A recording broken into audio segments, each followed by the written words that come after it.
জনাব তারেক রহমানের নেতৃত্বে এদেশে গণতন্ত্র ফিরিয়ে আনার যে সংগ্রাম করছি, সেই সংগ্রামে দেশের গণতন্ত্রায়ন প্রক্রিয়ায় আপনাদের অবদান আমরা প্রত্যাশা করি।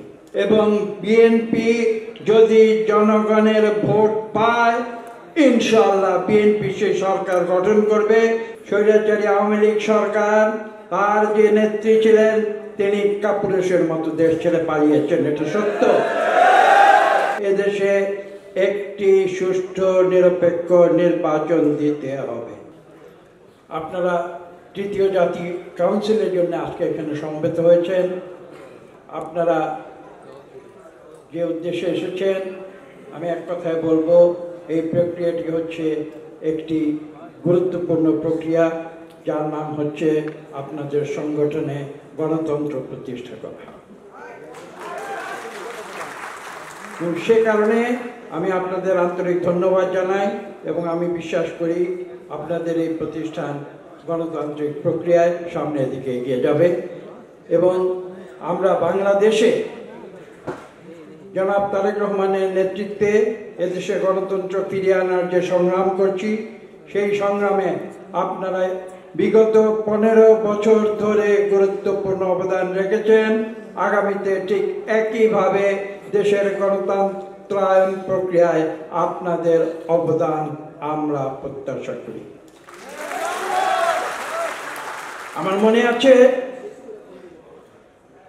যখন রাজপথে প্রতিবাদ করা ছিল কঠিন, অনেকেই তখন প্রকাশ্যে স্বৈরাচারী সরকারের বিরোধিতা করতে পারেনি। তখন জনাব এই ফখরুল আলম সাহেব, ইঞ্জিনিয়ার ফখরুল সাহেব, আমার মনে আছে, তিনি এখানে আসতে হবে আপনাকে, এখানে আমাদের প্রতিবাদ সভা। আজকে দেশবাসী তার সুফল পেয়েছে, কিন্তু আপনাদের মনে রাখতে হবে, আমাদের সেই আন্দোলন কিন্তু সম্পূর্ণ হয়নি। আমরা একটি ধাপ অতিক্রম করেছি। স্বৈরাচারী আওয়ামী লীগ সরকার, তার যে নেত্রী ছিলেন তিনি কাপুরুষের মতো দেশ ছেড়ে পালিয়েছেন, এটা সত্য। কিন্তু আর যে দুটি ধাপ বাকি আছে, তৃতীয় ধাপ হচ্ছে এদেশে একটি সুষ্ঠু নিরপেক্ষ নির্বাচন দিতে হবে। এবং 3, সেই সুষ্ঠু নিরপেক্ষ নির্বাচনের মাধ্যমে এদেশে যারা জনগণের সত্যিকার ভোটে নির্বাচিত হবে তাদেরকে দিয়ে সংসদ গঠন করে, সরকার গঠন করে, এবং বিএনপি যদি জনগণের ভোট পায়, ইনশাআল্লাহ বিএনপি সেই সরকার গঠন করবে এবং আমাদের নেতা সেই সরকারের দায়িত্ব গ্রহণ করবে। বাংলাদেশের অর্থনীতির মূল চালিকা শক্তি আজকে যা, সেটা হচ্ছে গার্মেন্টস ইন্ডাস্ট্রি।